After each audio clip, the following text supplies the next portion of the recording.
നിന്റെ കേസ് വെറുതെ വിട്ട് ആർക്കും ഞാൻ വിശ്വസിക്കത്തില്ല. കോഴിയൊക്കെ ഒന്ന് ലാഭത്തോടു കൂടി ഒരു സ്ത്രീ എങ്ങനെയാണ് വിളിച്ചത്, അളിയാ വാണ നീയാ, ഞാൻ പറഞ്ഞ ഞാൻ പോവാണ്. പിന്നെ നിർബന്ധിച്ച് എന്നെ കൊണ്ടുപോയി. എന്റെ ഫ്രണ്ട് 2 സ്റ്റാർ വെച്ചൊരു ഉദ്യോഗസ്ഥാണ് നിൽക്കുന്നത്. ഒരു 7 വന്ന് എന്നെ അങ്ങ് വളഞ്ഞു. വണ്ടി ഓടിക്കൊണ്ടിരുന്നപ്പോൾ മനോജ് പറയുക, ഗിരീഷ് നീ പെട്ട്. അപ്പൊ ഈ ചെയ്തിട്ടില്ല എന്ന് പറയും തോറും ഇടി തുടങ്ങി. ലാത്തിക്കടിച്ച് കൈ ഇങ്ങനെ ഇരുന്നേ മോളില് കപ്പി കൊളുത്തും കിടക്കുന്നു. ഇവിടെ അല്ലേ നീ കത്തി കുഴിച്ചു വെച്ചത്, ഇവിടെ അല്ലേ നീ ഇട്ടുന്നത്. എന്നിട്ട് അവര് തന്നെ എന്നെ തിരക്കി ഒരു വ്യക്തി വന്നിരുന്നെങ്കിൽ ഒന്നും പറഞ്ഞില്ല, പോയി കിടന്ന് ഉറങ്ങിക്കോളാം, ഞാൻ നേരെ ഇവിടെ വന്നു ഉറങ്ങുവാണ്. ഇതിൽ 52 പേര് കിടന്ന റൂമിലെ മേശിരിയായിരുന്നു. ഇതിനെ പെടുത്തിയതാണെന്നുള്ളത് വളരെ വ്യക്തമാണ്. 11 വർഷമാണ് ചെയ്യാത്ത കുറ്റത്തിന് ജയിലിൽ കിടക്കേണ്ടി വന്നത് അല്ലേ? കഴിഞ്ഞ ദിവസം ഇറങ്ങിയതില്ല, ഏത് ദിവസം ഇറങ്ങി? ജൂലൈ 3-ാം തീയതി 3:30 മണി കഴിഞ്ഞപ്പോൾ എൻ്റെ സുഹൃത്ത് എൻ്റെ റൂമിൽ കിടന്ന ജയിലിൽ വാറണ്ട് സെക്ഷനിൽ ഒരേ തടവുകാരെ വാറണ്ട് കൈകാര്യം ചെയ്യുന്ന ഒരു വ്യക്തി, കൺവീൻ ശിക്ഷ സെക്ഷൻ എന്ന് പറയും, അവിടെ ജോലി ചെയ്യുന്ന ഒരാൾ എൻ്റെ ബ്ലോക്കിൽ കിടന്ന ഒരാൾ അങ്ങടുത്ത് പറഞ്ഞു വിട്ട് ഇന്ന പോലെ ഗിരീഷിൻ്റെ കേസ് വെറുതെ വിട്ടെന്ന് പറഞ്ഞു. അപ്പം ഞാൻ റൂമിൽ വന്ന് നിന്നപ്പോൾ ഞാൻ റൂമിലെ മേശിരിയായിരുന്നു. അപ്പോൾ ഞാൻ എൻ്റെ റൂമിലുള്ളവരോട് ചായ പിടിച്ചുകൊണ്ട് എൻ്റെ ബെഡിലിരുന്നപ്പോൾ ഈ ആൾ വന്ന് പറഞ്ഞു, ഗിരീഷ് ഒരു സന്തോഷ വാർത്തയായിരുന്നു. ഞാൻ എന്തോ കാര്യം പറയാം, ചിലവ് ചെയ്യുമെന്ന് ചോദിച്ചാൽ എന്താ കാര്യം പറയാൻ പറഞ്ഞു. നിന്റെ കേസ് വെറുതെ വിട്ട് ആർക്കും ഞാൻ വിശ്വസിക്കത്തില്ലെന്ന്. ഞാൻ വിശ്വസിക്കത്തില്ല, എനിക്ക് സർക്കാർ വക്കീലാണ്, ഞാൻ വിശ്വസിക്കാൻ എനിക്ക് പറ്റത്തില്ലെന്ന്. എല്ലാം വെറുതെ വിട്ടു, ഉറപ്പ് ഞാൻ ഇല്ലെന്ന് ഓർഡർ വന്നിട്ട് ഞാൻ വിശ്വസിക്കാമെന്ന് പറഞ്ഞു. അങ്ങനെ ഒരു അരമണിക്കൂർ കഴിഞ്ഞപ്പോഴത്തേക്ക് എനിക്ക് വിളി വന്നു, ബുക്കുമായിട്ട് റിലീസ് ഓർഡർ വിളിച്ച്. അപ്പോൾ ഞാൻ വിശ്വസിച്ചു. അപ്പോഴാണ് ഞാൻ കേസ് വെറുതെ വിട്ടെന്ന് ഞാൻ അറിയുന്നത്. അങ്ങനെ ഇരുന്ന് എല്ലായിടത്തും പറഞ്ഞപ്പോൾ എല്ലാവർക്കും സന്തോഷം. ബ്ലോക്കിലുള്ള 1200 1250 അടവാരുള്ളതിൽ 1000 പേരും എൻ്റെ ഒപ്പം കൂടി. അവർക്കെല്ലാം സന്തോഷമാണ്. ഞാൻ ചെയ്യാത്ത കുറ്റത്തിന് കിടന്നത് എൻ്റെ കൂടെ ഉള്ള കുറേ പേർക്ക് അറിയാമായിരുന്നു, ഞാൻ പറഞ്ഞിട്ടുണ്ട്. അല്ലാത്ത ചോദിച്ചപ്പോൾ ഞാൻ പറഞ്ഞിട്ടില്ല. അങ്ങനെ അവിടെ നിന്നൊരു 7 മണിയായപ്പം ജയിലിൽ നിന്ന് ഇറങ്ങി ഞാൻ. സാറും ചോദിച്ചു എന്ത് പറ്റിയ ഗിരീഷ്, ഞാൻ പറഞ്ഞു സാറേ എൻ്റെ വധശിക്ഷ വിട്ടുപോയോ. അവർക്ക് സന്തോഷം. വധശിക്ഷ കേസ് വെറുതെ വിട്ടുപോയെന്ന് പറഞ്ഞു, തെളിവില്ലാത്ത കേസ് വിട്ടുപോയെന്നാണ് അവർ എന്ത് പറഞ്ഞു, ഹൈക്കോടതി. വധശിക്ഷ ഞാൻ ശിക്ഷയും പറയാം. വധശിക്ഷ ലൈഫ് 10 കൊല്ലം 1,75,000 ഫൈൻ. ഇല്ല, ഫൈൻ അടച്ചിട്ടില്ല, ഒന്നും ഞാൻ കൊടുത്തില്ല. ഞാൻ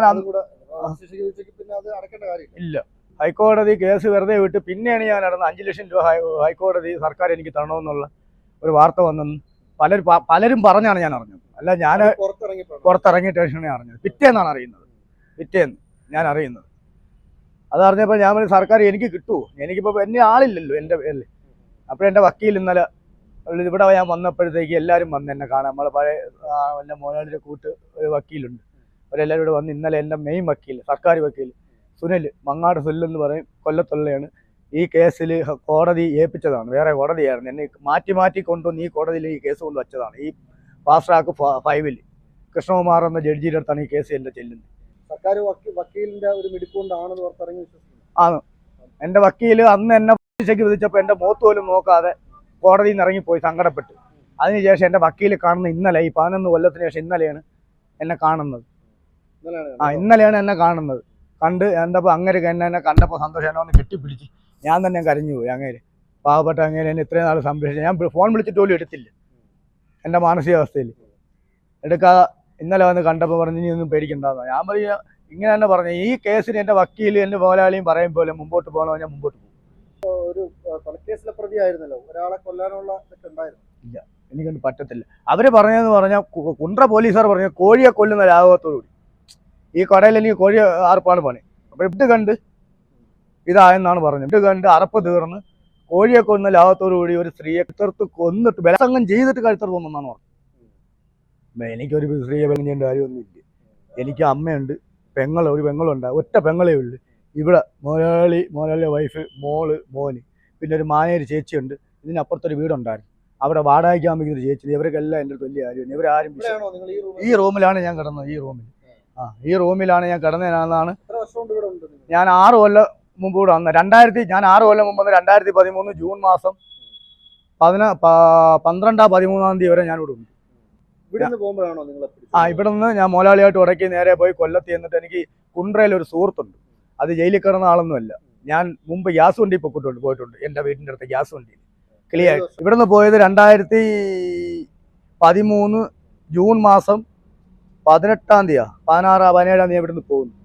അവിടെ ചെന്ന് ഈ ആളിനെ തിരക്കി, ഈ ആളിനെ കണ്ടില്ല. ഞാൻ കാണാൻ ഞാൻ തിരിച്ചു വന്നു. അപ്പോൾ ഞാൻ അടിച്ചിട്ടുണ്ട്, ഞാൻ നല്ല ഫിറ്റ്. അപ്പം നേരെ വന്ന് കുണ്ട്ര മുക്കടെ ബാറി കയറി. ഒറ്റയ്ക്കേ ഉള്ളൂ, ഞാൻ ഒറ്റയ്ക്ക് എവിടെയും പോകാറുള്ളൂ. കയറി ഞാൻ പോയി നല്ല രീതി. അപ്പോൾ എനിക്ക് ഒറ്റയ്ക്ക് പോകത്തുള്ള ആരെ കൂട്ടുകൂടി ഞാൻ എങ്ങും പോകത്തുമില്ല. എവിടെ എനിക്ക് യാത്ര ചെയ്യണമെന്ന് ഞാൻ ഒറ്റയ്ക്കേ പോകത്തുള്ളൂ. ഞാൻ ദൂരെ എങ്ങും പോകത്തില്ല. അങ്ങനെ അവിടെ നിന്ന് ഇങ്ങോട്ട് ഇറങ്ങി അടിച്ച് പിറ്റി നല്ല ഫിറ്റിൽ ഇറങ്ങി. അപ്പോൾ എൻ്റെ കയ്യിൽ 45 രൂപ പൈസയുണ്ട് എൻ്റെ കയ്യിൽ, എൻ്റെ പോക്കറ്റിൽ ബാക്കി. ഞാൻ നേരെ ഫ്രണ്ടിൽ ഇറങ്ങിയപ്പോൾ ഒരു കട ഉണ്ട്, അവിടെ കയറി ഒരു വിൽസ് മേടിച്ച് കത്തിച്ച് വലിച്ചിരുന്നപ്പോൾ എൻ്റെ കൂടെ ഞാൻ അതും പറയുന്നുണ്ട്, എൻ്റെ കൂടെ പണ്ട് ഞാൻ ഒരു കേസിൽ കിടന്നപ്പോൾ ഇവിടെ കൊല്ലം ജയിലിൽ കിടന്നത്, അതും ഇതുപോലെ വാറണ്ട് സ്റ്റേഷനിൽ ജോലി ചെയ്തുകൊണ്ട് ഒരു വ്യക്തി ഇഷ എന്നാണ് പേര്, സായിപ്പെന്ന് വിളിക്കും. ഇളമ്പള്ളൂരാണ് വീട്. ആദ്യം ഓട്ടോ അവന് മോഷണ കേസ്, വണ്ടി മോഷണം, അങ്ങനെ പിടിച്ചോറി കേസിലൊക്കെ പ്രതിയാണ്. നിരന്തരം ജയിലിൽ കയറി ഇറങ്ങി, കണ്ണി കണ്ടവർ ജയിലിൽ കിടന്നവരെ കൊണ്ട് ജാമ്യം എടുത്ത് വെളിയിൽ ഇറങ്ങിയിട്ട് അടുത്ത ക്രൈം ചെയ്തിട്ട് വീണ്ടും ജയിലിൽ കയറി. അങ്ങനെയാണ് അവൻ എന്നെ കാണുമ്പോഴേ കണ്ടിട്ട് പറഞ്ഞു, വാ, ഇങ്ങനെയാണ് വിളിച്ചത്, അളിയാ വാടാ നീയാ. ഞാൻ പറഞ്ഞാ ഞാൻ പോവാടാ. ഇല്ല ഒന്നടിക്കും. ഞാൻ ഇല്ല ഫിറ്റാ, ഞാൻ പോവാ, എനിക്ക് കോഴിക്കടയിൽ പോകണമെന്ന്. അപ്പോൾ ഇവിടെ എന്നെ വഴക്ക് പറഞ്ഞ് ഓടിച്ചെങ്കിൽ എനിക്ക് തിരിച്ചിങ്ങോട്ട് വരണമെന്നേ ഉള്ളതെന്ന് അറിയോ, എനിക്കെല്ലാം പോകാൻ സ്ഥലമില്ല, ഞാൻ വീട്ടിൽ പണക്കോ. ഞാൻ പറഞ്ഞു എനിക്ക് പോകണം, എനിക്ക് ചവറേ പോലെ വണ്ടിക്കുള്ളിൽ പോ. ഇല്ല നീ ഒരു പൈസയും മുടക്കണ്ട, നീ വാ എൻ്റെ കൂടെ. ഞാൻ ഇല്ല എന്ന് പറഞ്ഞു. പിന്നെ നിർബന്ധിച്ച് എന്നെ കൊണ്ടുപോയി ഉള്ള ഞാൻ അന്ന് നടന്ന സംഭവമാണ് ഈ പറയുന്നത്.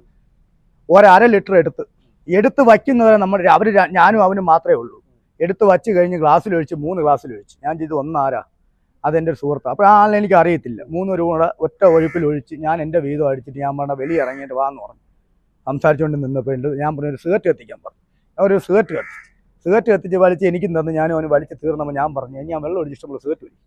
പബ്ലിക്കിൽ നിന്ന് ഞാൻ ചോദിച്ചിട്ടേ, ബാറിനകത്ത് നമ്മളെ കാശ് കൊടുത്ത് നമ്മൾ വെള്ളം ഒഴിച്ച് ഇതിന് ബാറിൻ മതിൽക്കെട്ടിനകത്ത് സിഗരറ്റ് വലിച്ച് എന്തിന് പോലീസ് പിടിക്കണമെന്ന് ചോദിച്ചു. ഹൈവേയിൽ ഇറങ്ങി പബ്ലിക്കിൽ നിന്ന് വലിച്ചല്ലേ പോലീസ് പിടിക്കേണ്ടി ഉള്ളൂ എന്ന് പറഞ്ഞ് തീർന്നതും എൻ്റെ ഫ്രണ്ട് 2 സ്റ്റാർ വെച്ചൊരു ഉദ്യോഗസ്ഥനാണ് നിൽക്കുന്നത്, ചുക്കൂർ SI, കുണ്ട്ര SI. എൻ്റെ കൈ 2 പിടുത്തം വീണു. ഞാൻ തിരിഞ്ഞു നോക്കിയപ്പോൾ SAPയിലെ പോലീസിൽ ക്യാമ്പിലുള്ള SAP പിള്ളേർ വെള്ള ബെൽറ്റുകാർ ഒരു 7 എണ്ണം വന്ന് എന്നെ അങ്ങ് വളഞ്ഞു. അവിടെ നിന്ന് പിടിച്ചല്ല കൊണ്ടുവരും, എന്നെ തോളിലെടുത്താണ് ഒരു ജീപ്പ് കൊണ്ടിരുത്തിയത്. ഒന്നും പറയാൻ ഞാൻ അപ്പോഴും പറയുന്നുണ്ട് SIയുടെ അടുത്ത്, സാറേ എൻ്റെ പേര് കേസില്ല, ഞാനിപ്പോൾ ഒരു കേസ് ജാമ്യം ഇറങ്ങി നിൽക്കുക, 15,000 ഞാൻ കൊല്ലം ജയിലിൽ കയറുന്ന ജോലി ചെയ്ത് പൈസ ഞാൻ ജാമ്യം എടുത്താൽ നിൽക്കുക, അല്ല എനിക്ക് വേറെ പെൻഡിങ് കേസൊന്നും ഇല്ല, ഞാൻ ഒരു കേസും ഇല്ല, എനിക്ക് ഇതേ ഒരു കേസേ ഉള്ളൂ. ജാമ്യം സാറ് വന്നെ വക്കീലിനെ വിളിച്ച് ചോദിച്ചു, വക്കീൽ നമ്പരോട് കൂടെ ഇല്ല, നിന്നെ വെരിഫൈ ചെയ്ത് വിടാമെന്നും പറഞ്ഞ് എന്നെ സ്റ്റേഷനിൽ കൊണ്ടുപോയി.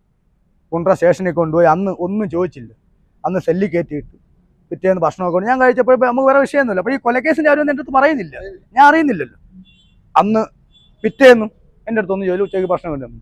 3-ന്റെ അന്ന് രാവിലെ ആയപ്പോൾ എന്നെ അവിടെ നിന്ന് ഇറക്കി. ഞാൻ നോക്കിയപ്പോൾ കുറേ ജീപ്പുകൾ വന്നു അവിടെ, എല്ലാ സിവിൽ ഡ്രസ്സ്, സ്ക്വാഡുകാർ, ആചാനഭാവമായ സ്ക്വാഡുകാർ, കൊമ്പം വീശക്കാർ സ്ക്വാഡുകാർ വന്ന് എന്നെ ജീപ്പിൽ കയറ്റി കൊണ്ടുപോയി കറങ്ങി. കല്ലട SI, പിന്നെ വേറെ കുറേ സ്ക്വാഡുകാരുണ്ട്, അവരെയൊക്കെ പേര് ഞാൻ പറഞ്ഞു, കണ്ടാൽ എനിക്ക് ആളിനെ അറിയാം, എല്ലാവരും അറിയാം, ഇവരെ മുഖമൊക്കെ ഞാൻ മനസ്സിട്ടിട്ടുണ്ട്, പേരറിഞ്ഞു പറഞ്ഞു. ഇവരെന്നെ എല്ലാം കൊണ്ടുപോയി കറങ്ങി 2 ദിവസം കൊണ്ട് കറങ്ങി. എന്നിട്ട് ലാസ്റ്റ് ഇവരെയൊക്കെ വിട്ടിട്ട് 4-ന്റെ അന്ന് ഇല്ല അന്നൊന്നും ചെയ്യുന്നില്ല, അന്നൊന്നും ചെയ്യുന്നില്ല. 4-ന്റെ നേരെ കൊട്ടാരക്കര SP ഓഫീസിൽ കൊണ്ടുപോകുന്നതിന് മുമ്പ് ഒരു സംഭവം ഉണ്ട്. കൊട്ടാരക്കര ഈ കണ്ട് കറങ്ങിയ ഈ ജീപ്പുകളെല്ലാം അങ്ങ് പോയി. ഈ മനോജ് SI ഞാനും ഡ്രൈവർ മാത്രമേ ഉള്ളൂ ജീപ്പിൽ. ടാറ്റാ സുമോയ്ക്കകത്താണ് പോണേ. വണ്ടി ഓടിക്കൊണ്ടിരുന്നപ്പോൾ മനോജ് പറയുക, ഗിരീഷ നീ പെട്ട്. ഞാൻ എന്ത് സാറേ, നീ അവളെ വീട്ടിൽ എങ്ങനെ? ഞാൻ പറഞ്ഞു സാറേ ഞാൻ ആരെയും വീട്ടിൽ പോയിട്ടില്ല, ഞാൻ വീടുകളിൽ മോഷണമില്ല, സാറ് ഏത് സ്റ്റേഷനിൽ തിരിക്കും, എനിക്ക് വീട് മോഷണമില്ല, ഞാൻ വീടുകളിൽ മോഷ്ടിക്കാനും പോകത്തില്ല, ഇന്ന് വരെ എനിക്ക് അങ്ങനെ ഒരു കേസും ഇല്ല സാറേ എന്ന് പറഞ്ഞു. ഇല്ല നീ അവളെ കഴുത്ത്. ഞാൻ പറഞ്ഞു സാറേ ഞാൻ ആരെയും ഇല്ല, എനിക്ക് പോകാൻ പറ്റില്ല എന്ന് പറഞ്ഞു. അങ്ങനെ ഇച്ചിരി അങ്ങനെ സംസാരിച്ചിട്ട് കഴിഞ്ഞാൽ നിർത്തം എന്ന് പറഞ്ഞു. എന്നിട്ട് ഇങ്ങനെ 5 മിനിറ്റോളം നിന്നിട്ട് ഫ്രണ്ട് ഇരുന്നുകൊണ്ട് ഫോൺ എടുത്തിട്ട് നേരെ വിളിച്ച് പറയണ്ടേ, കുറ്റം സമ്മതിച്ച് പ്രതിയെ കിട്ടിയെന്ന് പറഞ്ഞു. ഈ മനോജ് SI, കല്ലട SI, അന്ന് കല്ലട SI അപ്പോൾ ഞാൻ ചോദിക്കും സാറേ ആര് കുറ്റം സമ്മതിച്ച്? നീയല്ലേ ഇപ്പോൾ പറഞ്ഞ നീ ചെയ്ത് കുറ്റം സമ്മതിച്ചു? ഞാൻ പറഞ്ഞു ഞാൻ സമ്മതിച്ചിട്ടില്ല സാറേ എന്ന് പറഞ്ഞു. നീ തന്നെ നേരെ കൊട്ടാരക്കര SP ഓഫീസിലാണ് കൊണ്ടുപോകണേ.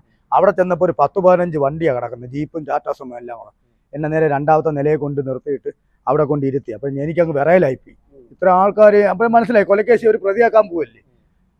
നേരെ അവിടെ കൊണ്ടിരുത്തി. ഞാൻ പറഞ്ഞു സാറേ ഒരു പേപ്പർ ഒന്ന് ഇരിക്കാൻ പറഞ്ഞു. ഞാൻ അതിനകത്ത് കയറി ഇരുന്നപ്പോൾ എൻ്റെ അടുത്ത് പറഞ്ഞു, നിനക്ക് ചായ വല്ലതും വേണം? ഞാൻ പറഞ്ഞു സാറേ എനിക്കൊന്നും വേണം. ഞാൻ പറഞ്ഞു സാറേ എനിക്ക് ഇടിച്ച് വെള്ളം തരാൻ പറഞ്ഞു. ഞാൻ വെള്ളം കുടിച്ച കൈയൊക്കെ ഈ വിറയലായിരുന്നു. വെള്ളം ഞാൻ പറഞ്ഞു സാറേ എനിക്ക് പനിയാവുന്നു, എനിക്ക് ഇടുങ്ങലെന്ന്. ഒരു ഗുളിക കൊണ്ട് തന്നു, അത് ഞാൻ കഴിച്ച്. 1/2 മണിക്കൂർ അവിടെ നിന്ന് കുറേ പേര് വന്ന് ചോദിച്ച് നീ കൊന്നോ അങ്ങനെയാണ്. അപ്പോൾ ഞാൻ പറഞ്ഞു സാറേ ഞാൻ ചെയ്തിട്ടില്ല. അപ്പോൾ ഈ ചെയ്തിട്ടില്ല എന്ന് പറയും തോറും ഇടി തുടങ്ങി. അവിടെ നിന്ന് ഇവിടുന്ന് വളഞ്ഞിട്ട് ഇടി തുടങ്ങി. ബൂട്ടിന് ചവിട്ടും, കൈയൊക്കെ പിടിച്ച് തിരിച്ച് ലാത്തിക്ക് അടിച്ച് കൈ ഇങ്ങനെ ഇരുന്നേ എൻ്റെ കൈ. എന്നിട്ട് നേരെ റൂമിൽ കൊണ്ടുപോയി. ഒരു ചെറിയൊരു റൂം, അതിനകത്തൊരു ഡെസ്ക് കിടപ്പുണ്ട്, ചെറിയ ഡെസ്ക്, ഇത്ര പൊക്കമുണ്ട്. മുകളിൽ കപ്പി കൊളുത്തും കിടപ്പുണ്ട്. കയറും കൊണ്ടുവന്ന് ഇതിലിട്ട് എൻ്റെ കൈ പിടിച്ച് വേക്കി വിലങ്ങ് വെച്ച് ഇതിൻ്റെ ലാത്തി കയറ്റിയിട്ട് ഇവിടെ നിന്ന് വിലങ്ങ് കയറ്റിയിട്ട് ഒരാളിന്ന് വലിക്കുന്ന അവിടെ. അപ്പോൾ ഈ കൈ പൊങ്ങി വന്ന് ഈ വിരൽ മുട്ടാറാമം നിർത്തും. അപ്പോൾ കൈ വേദന കൊണ്ട് പറ.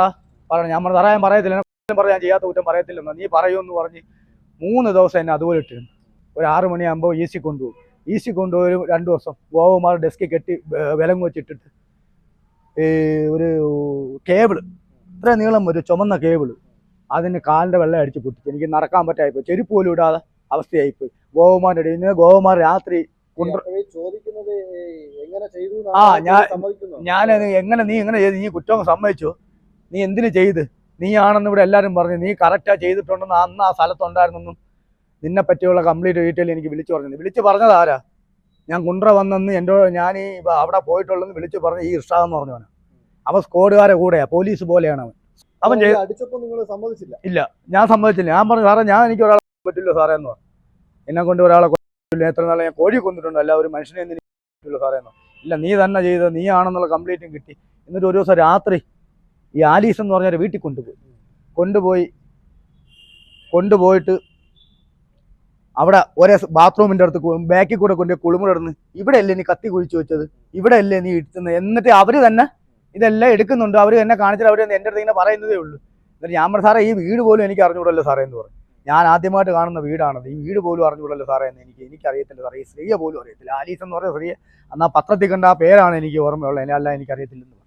ഇല്ല, നീ ഇവിടെ വന്ന് നീ ഉച്ചയ്ക്ക് 3:30 മണിക്ക് ഈ ഫ്രണ്ട് മതിൽ ചാടിയിട്ട് നീ കമ്പനി ഉണ്ടായിരുന്നു അവരുമായിട്ട്, അവരെ എന്നിട്ട് പണി കൊണ്ടിട്ട് നീ അവരെ സ്വർണവും അവിടെ നിന്ന് മൊബൈൽ ഫോണും മോശം പോയ സാധനങ്ങളാണ്, മൊബൈൽ ഫോണ്, പട്ടുസാരികൾ, പിന്നെ കുറേ പെർഫ്യൂമുകൾ എന്ന സാധനങ്ങളാണ് അവന് പോയെന്നാണ് അവരന്ന് റിക്കവർ ചെയ്ത്. എന്നിട്ട് എന്നെ ഇട്ടിരുന്ന ഒരു ഡ്രസ്സ്, ഒരു ഷർട്ടും, ഒരു ജീൻസിൻ്റെ പാൻറ്റും മുട്ട് ബൈക്കിൽ നിന്ന് കീറിയിട്ടുണ്ട്, അതും റിക്കവർ ചെയ്യാമെന്ന് പറഞ്ഞ് പിടിച്ചു വെച്ച്.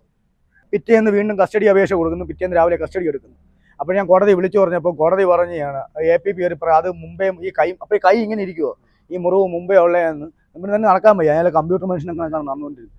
അന്നേരം കോടതിയിലേക്ക് അറിയാം. എന്നിട്ട് ഈ ഫസ്റ്റ് റിമാൻഡ് ഞാൻ കരുനാപ്പള്ളി കോടതിയിലുണ്ട്. അവിടെ ചെന്നപ്പോൾ ആ ജഡ്ജിൻ്റെ അടുത്ത് മനുഷ്യട്ടൻ ഞാൻ കാര്യം പറയാം, മനുഷ്യട്ടൻ നീ തന്നെ ചെയ്ത, നീ ഒരു സ്ത്രീയെ കഴിച്ചിട്ട് നീ ഇവിടെ വന്നിട്ട് എൻ്റെ അടുത്ത് കള്ളത്തരം പറയാൻ 12 ദിവസം കസ്റ്റഡി മേടിച്ചു.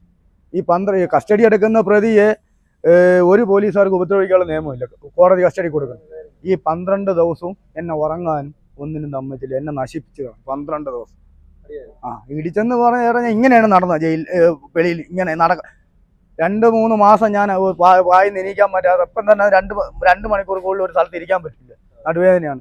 ഇങ്ങനെയാണ് എണീക്കുന്നത് ഞാൻ ഇപ്പം, ഈ ഡിസ്കിൻ്റെ ഇവിടെ വേദനയാണ്, അവരെ ബൂട്ടിൻ്റെ ചവിട്ട്. എൻ്റെ കൈ എന്ന് പറഞ്ഞാൽ ഒരു ആനയുടെ കാലിൻ്റെ അത്ര ഉണ്ടായിരുന്നു, എൻ്റെ കൈ ഇത്ര ഉണ്ടായിരുന്നില്ല, ഇങ്ങനെ ഇരുന്ന് എൻ്റെ കൈ. മെഡിക്കൽ കോളേജിലായിരുന്നു ഈ കൈ റെഡിയാക്കി തന്നെ എനിക്ക്. അതിനിപ്പോൾ അന്ന് കീറിയതാണ്, കീറിയതാണ് അന്ന്. നേരെ എന്നെ തിരുവനന്തപുരം സെൻട്രൽ ജയിലിൽ 2013 ജൂലൈ 20 തിരുവനന്തപുരം സെൻട്രലിൽ എന്നെ അഡ്മിഷൻ എടുക്കുന്നു. 20 ആ ഡേറ്റ് എനിക്ക് ഓർമ്മ, 2001 ജൂലൈ 20 അഡ്മിഷൻ എടുത്ത് ഞാൻ അവിടെ കിടക്കുക. അവിടെ കിടന്ന് കുറേ ആള് കേസിൽ ഈ വിധി ആയപ്പോഴത്തെ ഞാൻ അന്തം വിട്ടു. ശിക്ഷ വിധിക്കേണ്ട കേസ് ഞാൻ ചെയ്തില്ല, ചെയ്യാത്ത കുറ്റശിക്ഷ എന്ന് പറയുമ്പോൾ ആരായാലും അന്തം വിടത്തില്ല. എൻ്റെ പിന്നിൽ ആരെങ്കിലും ഒരാൾ അന്ന് സ്റ്റേഷനിൽ സഹായിക്കാൻ ഉണ്ടായിരുന്നെങ്കിൽ, സ്റ്റേഷനിലല്ല എന്നെ പിടിച്ചപ്പം എന്നെ തിരക്കി ഒരു വ്യക്തി വന്നിരുന്നെങ്കിൽ ഈ കേസ് എൻ്റെ തലയിൽ കെട്ടിക്കാൻ പറ്റൂല. എനിക്ക് വീട്ടുകാരില്ല നാട്ടുകാരില്ല എന്ന് കംപ്ലീറ്റ് അറിഞ്ഞും കൊണ്ടാണ് ഇവർ ചെയ്തത്. അത് പോയിട്ട് ഇതിൻ്റെ ഇടയ്ക്ക് എനിക്ക് നഷ്ടങ്ങൾ വന്നത് എന്തെന്നറിയും, എനിക്ക് സങ്കടമായ നഷ്ടങ്ങൾ. അച്ഛൻ മരിച്ച്, അമ്മ മരിച്ച്, ചേട്ടൻ മരിച്ച്, ചേട്ടത്തി മരിച്ച്, കൊച്ചു മരിച്ച്. ഈ 5 പേര് മരിച്ചിട്ട് എന്നെ അറിയിച്ചില്ലെന്ന് ജയിലിൽ, പോലീസുകാർ പോലും അറിയിച്ചു. ഒരു 4 മാസം മുമ്പാണ് ഞാൻ മരണം അറിയുന്നത്. ഹൈക്കോടതിയിൽ നിന്ന് ഒരു അന്വേഷണ ഉദ്യോഗസ്ഥനെ വെച്ചിരുന്നു, വധശിക്ഷക്കാരൻ മാനസിക നില പരിശോധിക്കുന്നു. ആൾ വീട്ടിൽ എൻ്റെ പെങ്ങളടുത്ത് പോയപ്പോൾ പെങ്ങളാണ് പറഞ്ഞത് ഇതുപോലെ എൻ്റെ ചേട്ടനും അമ്മയും എല്ലാവരും മരിച്ച്. ഇപ്പം ഇനിയിപ്പോൾ എനിക്ക് 3 ഏട്ടനും ഒരു പെങ്ങളും ഉണ്ടായിരുന്നു, നമ്മൾ 5 മക്കളാണ്. ഇല്ല, ഈ ചെയ്ത് എന്ന് പറഞ്ഞാൽ ആര് വരും ചേട്ടൻ പറഞ്ഞു. ഞാൻ ഈ ഇറങ്ങിയതിൻ്റെ പിറ്റേന്ന് എൻ്റെ നാട്ടിൽ കൂടെ ചുമ്മാ പോയി, പാരിപ്പള്ളി കൂടെ ESI അവിടെ കൂടെ. എന്നെ അറിയാവുന്ന എൻ്റെ സൈഡ് ചൂരോട് മിണ്ടുന്നില്ല. എന്നെ കണ്ടിട്ട് ഒരാൾ പറയുവാണ് ഇവിടെ നിൽക്കേണ്ട പൊക്കോളെ. അപ്പോൾ ഞാൻ എന്തൊരു മനസ്സിലാവും. അപ്പോൾ എനിക്ക് നാട്ടിൽ നിലനിൽപ്പ് വേണ്ടേ, എൻ്റെ സത്യാവസ്ഥ പുറത്തറിയണോ, ഞാൻ നിരപരാധിയാണെന്നുള്ളത് എന്ത് വില കൊടുത്ത് എനിക്ക് പുറത്തറിയിക്കണം. എൻ്റെ കാശൊന്നുമില്ല ഇവിടെ, എൻ്റെ വക്കീൽ സർക്കാർ വക്കീലാണ്. അങ്ങേരും എന്നെ മുതലാളിയും പറയുന്ന പോലെ അവർ സഹകരിക്കുന്നില്ല, അവരെ കൂടെ ഇനി ഞാൻ ഇട്ട് പോകത്തില്ല ഇവിടെ, അവരെ കൂടെ അവർ പറയുന്ന പോലെ ചെയ്യും. കേസ് കൊടുക്കണം, അവർ പറഞ്ഞാൽ ഞാൻ കേസ് കൊടുക്കും. ഇല്ല, മുതലാളിന്ന് മതില്ല, മുതലാളി പ്രതിയാക്കുമെന്ന് പറഞ്ഞു ആദ്യം. പിന്നെ മുതലാളി ഇവിടെ വന്നു ചോദിച്ചപ്പോൾ എന്ത്, അവൻ പറഞ്ഞു അവൻ കൊലക്കേസില്ല. അപ്പോൾ മുതലാളി പറഞ്ഞു അവൻ ഒരാളെ കൊല്ലാൻ മനസ്സ് ചെയ്യുന്ന അവനില്ല എന്നെൻ്റെ മുതലാളി പറഞ്ഞു. എന്നിട്ട് പോലീസുകാർ മുതലാളി നീയാണോ തീരുമാനിക്കുന്നതാണ് ചോദിച്ചത്, പോലീസ് സ്ക്വാഡുകാർ ഇവിടെ.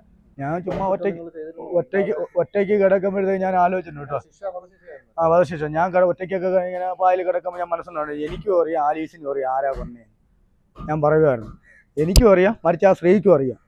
അവരാരാ സ്ത്രീക്ക് അറിയാം, മോളിൽ നിൽക്കുന്ന എൻ്റെ തലയ്ക്ക് മോളിൽ അവർ നിൽക്കുന്ന അവർക്കറിയാം ഞാനാണോ. ഞാൻ എന്നെ അറിയാവുന്നിടത്തൊക്കെ പറഞ്ഞു ഇത് ചെയ്തില്ല. അപ്പോൾ എൻ്റെ അടുത്ത് കുറച്ച് പേര് പറഞ്ഞു നിന്നെക്കൊണ്ട് ഇത് ചെയ്യാൻ പറ്റില്ല. അത് കൊല്ലത്തുള്ള കുറേ പയ്യന്മാരുണ്ടായിരുന്നു. അവന്മാർ പറഞ്ഞു അണ്ണനെ കൊണ്ട് ചെയ്യാൻ പറ്റില്ലല്ലോ, ഞാൻ മുമ്പേ കണ്ടിട്ടുള്ളൂ, അണ്ണൻ ചെയ്യും. ഞാൻ പറഞ്ഞു ഞാൻ ചെയ്തിട്ടില്ല, ഞാൻ ചെയ്യാത്ത കുറ്റത്തിനാണ് എന്നെ ഇപ്പോൾ അകത്ത് കിടക്കുന്ന വധശിക്ഷ എഴുതി. എനിക്കിപ്പോൾ ആരുടെ പറഞ്ഞ് വിശ്വസിപ്പിക്കും? ഞാൻ പറഞ്ഞ ആരും വിശ്വസിക്കത്തില്ല. ഞാൻ അന്നും പറഞ്ഞു, ഞാൻ പറഞ്ഞാൽ ഞാൻ ചോദിച്ചാൽ നീ വിശ്വസിക്കോ? ഇല്ലല്ലോ. ഞാൻ പറഞ്ഞില്ല. അപ്പോൾ എൻ്റെ സത്യാവസ്ഥ ആ പത്രത്തിൽ കാണിച്ച പോലെ എനിക്കും കാണിക്കില്ല. ഒരു പുനർജന്മം പോലെയാണ്. പുനർജന്മം പോലെ എനിക്ക് കിട്ടിയത് ഒരു 3 ദിവസം മുമ്പ്. ഞാൻ 29 വയസ്സിൽ കയറി പോയതാണ്. ഞാൻ 41 വയസ്സായി. പൈസ ഇനി സർക്കാരിൽ നിന്ന് പൈസ കിട്ടുമോ? പ്രതീക്ഷ ഉണ്ടോ? എൻ്റെ വക്കീൽ പറഞ്ഞു നമുക്ക് മേടിക്കാന്നാണ് പറഞ്ഞത്. അതല്ല, അതിൽ കൂടുതൽ ചോദിക്കാനാണെന്നാണ് പറഞ്ഞത്. അതുകൊണ്ട് 5 ലക്ഷം കിട്ടിയിട്ടല്ല എനിക്ക് എന്തോരം നഷ്ടം വന്ന്. ഇനി കയറി കിടക്കാൻ വീടില്ല. എനിക്ക് അഭയം ഇവർ മാത്രമേ ഉള്ളൂ. ഈ ഒരു റൂമുണ്ട്, ഇവിടെ ഒരു ജോലിയുണ്ട്, ഇവിടുത്തെ ആഹാരമുണ്ട്. ഞാൻ ഇവിടെ വന്നിട്ട് എന്നെ ഇറങ്ങിപ്പോകാൻ പറഞ്ഞില്ല. ഈ കടയിൽ നിന്ന് എന്നെ ഇറങ്ങിപ്പോയി അതേ കടയിൽ 11 കൊല്ലം കഴിഞ്ഞാൽ തിരിച്ച് അതേ കടയിൽ വന്ന് രാത്രി വന്നപ്പോൾ ഞാൻ പറഞ്ഞു അണ്ണാ നീ വന്നോ? ഞാൻ പറഞ്ഞു എനിക്കൊന്ന് ഉറങ്ങണം. നീ പോയി കിടന്ന് ഉറങ്ങും, ബാക്കിയൊക്കെ രാവിലെ സംസാരിക്കാമെന്ന്. ഒന്നും പറഞ്ഞില്ല, പോയി കിടന്ന് ഉറങ്ങിക്കോളാം. ഞാൻ നേരെ ഇവിടെ വന്നിടന്ന് ഉറങ്ങുവാണ്. ഇതിനകത്ത് രാവിലെ എണീച്ച് എന്നെ വിളിച്ചിട്ട് പണിക്ക് കയറാമെന്ന് പറഞ്ഞു എൻ്റെ അടുത്ത് രാവിലെ. പുനർജന്മമാണല്ലോ. പുനർജന്മം. അപ്പൊ അതില് കുറെ മാറ്റങ്ങളൊക്കെ വരുത്തിയോ? കുറെ മാറ്റങ്ങളെന്ന് പറഞ്ഞാൽ ഇനി പഴയ പോലെ എനിക്കൊരു കേസ് ഉണ്ടാക്കണമെന്ന് താല്പര്യമൊന്നുമില്ല. ഒരു അടി കൂടാനോ ഒരാളെ ഇനി 2 അടി അടിച്ചാലേ കൊണ്ടുകൊണ്ട് പോകും. അല്ല ഒരാളെ പോയി ഒരു വ്യക്തിയെ പോയി ചീത്ത വിളിക്കാനോ ഒന്നിനും ഇനി ഞാൻ നിൽക്കത്തില്ല. ഒരാൾ നേരെ ഇടിക്കാൻ വന്നാലും ഞാൻ ഒഴിഞ്ഞേ പോത്തുള്ളൂ. കുറേ കാര്യങ്ങൾ 11 കൊല്ലം കൊണ്ട് ജയിലിൽ കിടന്ന് അതെന്നുവെച്ചാൽ ഞാൻ എൻ്റെ ജയിലിൽ 11 കൊല്ലത്തിൽ ഒരേ തടവുകാർ അവിടെ ഒരേ കുറ്റവാളികൾ വന്നവരവസ്ഥ പറയാം. ടീമുകൾ വരെ വന്നിട്ടുണ്ട്. ഇതൊന്നും സത്യാവസ്ഥ നമുക്കറിയത്തില്ലല്ലോ. ഈ ജയിലിൽ ഇത് അറിഞ്ഞൂടാത്തവ ഇടിക്കും. ഞാൻ എൻ്റെ റൂമിൽ 52 പേര് കിടന്ന റൂമിലെ മേശിരിയായിരുന്നു ഞാൻ. മേശിരി റൂമിനകത്തെ കാര്യങ്ങൾ അവരെ കാര്യങ്ങൾ നോക്കുന്ന ഒരു മേശിരിയായിരുന്നു. അവരെ ക്യാൻറ്റീൻ സാധനങ്ങൾ അവർ റേഷൻ്റെ ഇതെല്ലാം നോക്കിക്കൊണ്ടിരുന്ന മേശിരിയെ അവർ ഞാൻ വിളിച്ച അഡ്മിഷൻ എടുപ്പുണ്ട് റൂമിനകത്ത്. ഇന്ന കേസാണോ അങ്ങ കേസാണോ ചോദിച്ച അഡ്മിഷൻ. ഞാൻ വരുന്ന റൂമിൽ എന്തോ കേസ് ബോസ്കോ ഞാൻ പൊക്കും. മുമ്പൊക്കെ നമ്മൾ ഇടിച്ചിട്ടുണ്ട്. ഇപ്പോഴൊന്നും നമുക്ക് തോന്നുന്നത് ആര് തെറ്റിയെന്ന് നമുക്കറിയാൻ പറ്റും. കീലു എൻ്റെ മുതലാളി എന്ത് പറയും? അവർ ഇന്നലെ എന്നെ ഇവിടെ വന്ന് എന്നെ ഇത്രയും സപ്പോർട്ട് ചെയ്ത് ഇവർ എന്ത് പറയും? എൻ്റെ വക്കീൽ ഉൾപ്പെടെ അവർ എന്ത് പറയുന്നു അതിന് ഞാൻ കൂട്ടി നിൽക്കും. നാട്ടിലെന്ന് ഇനി ഇപ്പോഴും നിരപരാധിയാണെന്ന് പറഞ്ഞാൽ ഇത് സത്യസന്ധത തെളിയിക്കാതെ നാട്ടിലോട്ട് പോയിട്ട് കാര്യമില്ല. ഞാൻ നിരപരാധിയാണെന്ന് ഇനി തെളിയാൻ കിടക്കുന്നില്ല. ഞാൻ ഈ കുറ്റവാളി എന്ന് പറഞ്ഞ ഒരു കേസ് വെറുതെ വിട്ടില്ല. ഇത് നിരപരാധിയാണെന്നുള്ളത് ഇനി പത്രത്തിൽ പറയണ്ടേ. ഇത് ആരാണ് അറിയണം എനിക്ക്, ഇവരാരാണെന്ന് എനിക്കറിയണം. ആ കുറ്റവാളിയെ പിടിക്കണം. ഞാൻ ആദ്യം ചോദിച്ചേടാ നിന്നെ വെറുതെ വിട്ടുന്ന ന്യൂസ് കേട്ടല്ലോ. അപ്പം ഞാൻ അന്നേരം ആദ്യം ഇവിടെ പറഞ്ഞ് അവൻ ഇറങ്ങിയിട്ടുണ്ടെങ്കിൽ ആദ്യം ഇവിടെ വരുമെന്ന് പറഞ്ഞു. കാര്യം എന്ന് പറഞ്ഞാൽ അവനെ ഇത്രയെങ്കിലും സ്നേഹം കൊടുത്തിട്ടുള്ള ഞാനേ വന്നു. അല്ലെ അവനെ അറിയാൻ ഇവിടെ വന്ന് നിൽക്കാം, അവനിവിടെ ജോലി കിട്ടും, മറ്റ് പ്രശ്നങ്ങളൊന്നുമില്ല. ആ ഉറപ്പിൽ അവൻ പോയി. അവൻ നാട്ടിൽ പോലും പോകാനൊക്കാത്ത സ്റ്റേജാണ്. അവൻ്റെ നാട്ടിൽ ചെന്നപ്പോഴത്തേക്ക് പിന്നെ അവരെന്നെ ഇത് കേട്ടപ്പോൾ ഒരുമാതിരിപ്പെട്ട വീട്ടിൽ അടുപ്പിക്കത്തില്ല. ഇവൻ ഇങ്ങനെ ചെയ്യത്തില്ലെന്ന് എനിക്ക് വ്യക്തമാണ്. കാര്യം ഇങ്ങനെ ചെയ്തിട്ടില്ലെന്ന് ഞാനത് പറയുകയും ചെയ്തു. അപ്പോൾ അത് ഉറപ്പ്. അതെനിക്ക് അതിനകത്ത് 100% എനിക്ക് അങ്ങനെയുള്ള മൈൻഡ് ഒന്നും ഇല്ല. 2 വെള്ളം അടിക്കുകയും പിന്നെ ചിലപ്പോൾ കഞ്ചാവ് അടിക്കുകയൊക്കെ ചെയ്യും. അങ്ങനെയൊക്കെയുള്ള കാര്യങ്ങളുണ്ട്. നല്ല പുള്ളിയാണെന്ന് ഞാൻ പറയത്തില്ല ഒരിക്കലും. ഇതിനെ പെടുത്തിയതാണെന്നുള്ളത് വളരെ വ്യക്തമാണ്. അത് വെച്ച് കൊടുത്തു. അപ്പം ഇങ്ങനെ ഒരാളുടെ പശ്ചാത്തലം കണ്ട് മനസ്സിലാക്കിക്കൊണ്ട് അവരെ ഇതിനെ ഇറക്കി വെച്ച് കൊടുത്തതാണെന്നായിരിക്കും എൻ്റെ ഒരു വിശ്വാസം. എനിക്ക് അറിയത്തില്ല എന്തുവാണെന്നുള്ളത്. അതുകൊണ്ടാണ് ഇപ്പോൾ കോടതി സാഹചര്യത്തോടെല്ലാം എതിരായിരുന്നു. നമ്മൾ വായിച്ചു കേട്ടത് പറഞ്ഞു കേട്ടതുള്ള സാഹചര്യത്തിലെ മൊത്തം എതിരായിരുന്നു. ഒന്നും ലോജിക്കില്ലാത്ത രീതിയിലുള്ള കാര്യങ്ങളാണ് പോയത്. അത് തന്നെയാണ് ഇതിനെ ഞാൻ സുനിൽ വക്കീലുമായിട്ട് സംസാരിക്കാനിടയുണ്ടായപ്പം പുള്ളി പറഞ്ഞതാണ് ഇങ്ങനെയുള്ള കാര്യങ്ങൾ. അപ്പം അതുകൊണ്ട് ശരിക്കും പറഞ്ഞു കഴിഞ്ഞാൽ അവൻ്റെ നല്ല പ്രായം ജയിലിൽ ഉപേക്ഷിക്കേണ്ടതായിട്ട് വന്നു. അത് വളരെ ഖേദകരമാണ്. അത് മാത്രമല്ല ഒരു മനുഷ്യായുസ് പിന്നെ ഇവന് അഥവാ ഞാനിവിടെ വന്ന് ഏറ്റെടുത്തില്ലായിരുന്നെങ്കിൽ ഒരുപക്ഷെ അവൻ എവിടെയെങ്കിലും തെരുവിൽ പോവും, മറ്റുള്ളവർ വേറെ രീതിയിൽ കാണും. അവനെ ഇതിനെക്കാട്ടി വലിയ ക്രിമിനലായിട്ട് തന്നെ അവൻ വീണ്ടും വരികയും പിന്നെ കാണിക്കുന്ന എന്ത് മനുഷ്യനെ നിയന്ത്രണം വിട്ടുപോയാൽ പിന്നെ എന്ത് കാണിക്കുന്നതെന്ന് ആർക്കും അറിയാൻ പറ്റത്തില്ല. അതുകൊണ്ട് ഞാൻ പറയണത് നീ വിഷമിക്കണ്ട, നിനക്ക് ഇവിടെ നിൽക്കുക, ഇവിടെ ഒന്നും ആരും അങ്ങനെ നിന്നെ ആരും ഇവിടെ ഒന്നും ചെയ്യത്തില്ല, എനിക്ക് ഉറപ്പാന്ന് പറയാം. അത് ഞാൻ എല്ലാ കാര്യങ്ങളും ഞാൻ ചെയ്തോളാം. നീ ഒരു കാരണവശാലും വിഷമിക്കണ്ട, നീ ഇവിടെ നിന്നുള്ളതാണ്. പിന്നെ എൻ്റെ അടുത്തോളം നിൽക്കുന്നിടത്തെ കാലം മര്യാദയ്ക്ക് നിന്നോണം. അവൻ ഇത്രയും വർഷം അതിൽ വീട് അനുഭവിക്കുകയും യാതന അനുഭവിക്കുകയും അതിലുപരി ഒരുപാട് പിന്നെ വേദന, അതായത് ഇടിച്ച് അവൻ ഓരോ പ്രാവശ്യം അവനിത് പറയുന്ന കേൾക്കാം. എന്തോ അങ്ങനെ ഇന്നലെ ഈ അറിഞ്ഞത് വെറുതെ വിട്ടത് ഇവിടെ പല ഓരോ ദിവസങ്ങളിലെ കഥ പറയും. അവൻ ഇടിക്കുക, എല്ലാ ദിവസവും എടുത്തിട്ട് ഇടിക്കുകയും തൊഴിക്കുകയും ആവശ്യമില്ലാതെ എല്ലാ കാര്യവും പൂട്ടിയിട്ടിടിക്കുകയും അങ്ങനെയൊക്കെ പല കാര്യങ്ങളും ചെയ്തിട്ടുണ്ട്. അപ്പോൾ ഒന്ന് ആലോചിച്ച് നോക്കിയാൽ ഒരു മനുഷ്യനെ ചെയ്യാവുന്നതിൻ്റെ പരമാവധി അത് ചെയ്തു എന്നുള്ളത്, അത് നിരപരാധി, അതാണ് മനസ്സിലാക്കേണ്ട കാര്യം. ഒരു കുറ്റം ചെയ്യാത്ത ഒരു വ്യക്തിയെ ഇങ്ങനെ ചെയ്തെന്നുള്ളത് വളരെ ബുദ്ധിമുട്ടുള്ളൊരു കാര്യമാണ്.